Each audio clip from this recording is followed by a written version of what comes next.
I just watched Stranger Things Season 4, Chapter 4, the final scene where Max escapes from the evil demon Vecna to the epic tune of Running Up That Hill, and I knew I had to make this video.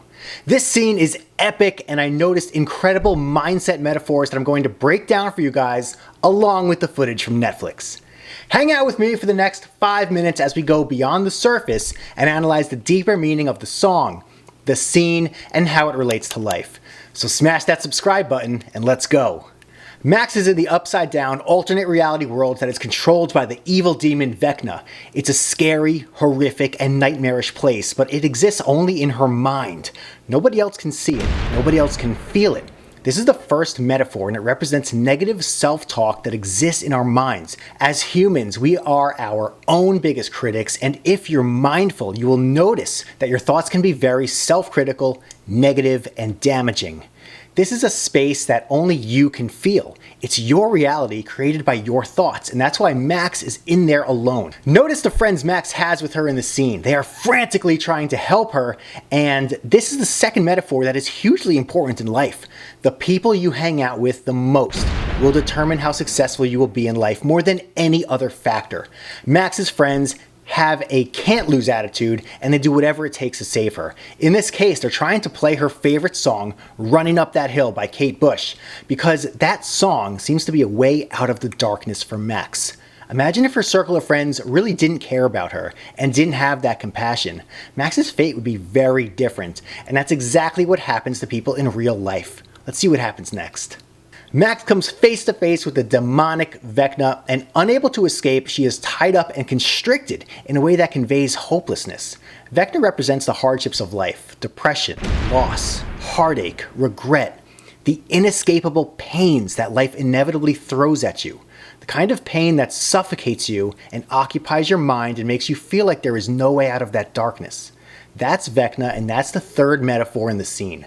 But just like real life, when we may feel trapped in a bad place, there's a turning point.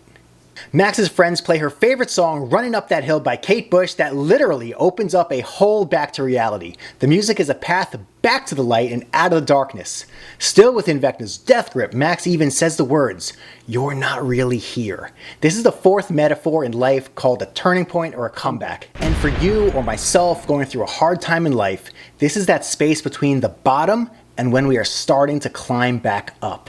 What happens next is a montage where Max sees the good in her life, her friend. She feels the good calling her back as the song, Running Up That Hill, is blaring, and she has a choice to make: run toward the light or succumb to the darkness.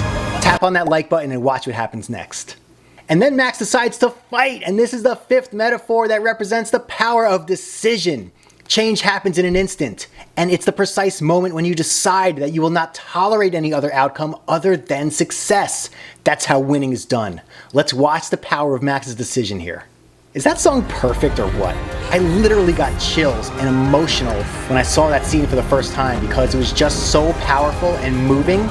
The lyrics about running up that road, running up that hill, as Max is running away from her demon and back to her friends is just epic. Check out that final clip here and pay attention to the words Max chooses to say. "I'm still here." Those intentional words signify a breakthrough, which is our sixth and final metaphor for life. Max had a very surreal experience that could have ended two ways: a breakdown or a breakthrough. Successful people have trained their minds through daily practice and habits to turn negative experiences into breakthroughs. And that's exactly what this final scene is showing in a very poetic way. So when life injects pain into your body and mind and blows up your plans, just remember that you have a choice. Either break down or break through. Max broke through, and I believe you will too. If you liked watching this video, please like and subscribe as I help you apply these mindset metaphors to your own life. Number one, the negative self-talk going on in your mind all day has to stop. Be mindful and listen to your thoughts. Redirect your focus and attention to anything that makes you happy.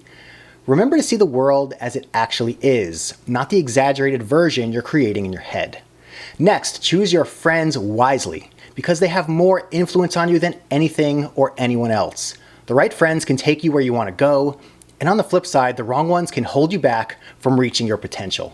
When thinking about the people you spend the most time with, it's helpful to think about a team. Imagine you're putting together a team with a common goal that's important to you. Choose quality people on your team that are going to help push you toward greatness. Third, at some point you're going to experience a hardship that is going to make you feel hopeless or worse. When you're going through the pain, it will feel as though it will never end. But you must know in your heart that it will. Never give up and never give in to the darkness. Next, I want you to know that you can change anything in your life. All the power is in your decision or the moment you refuse to tolerate anything less than success. Don't waste time thinking about making a change, just do it. And last but not least, always remember that in your everyday struggles, you have a choice to break down or break through. Make today a breakthrough day. Now watch my next video and I'll see you there.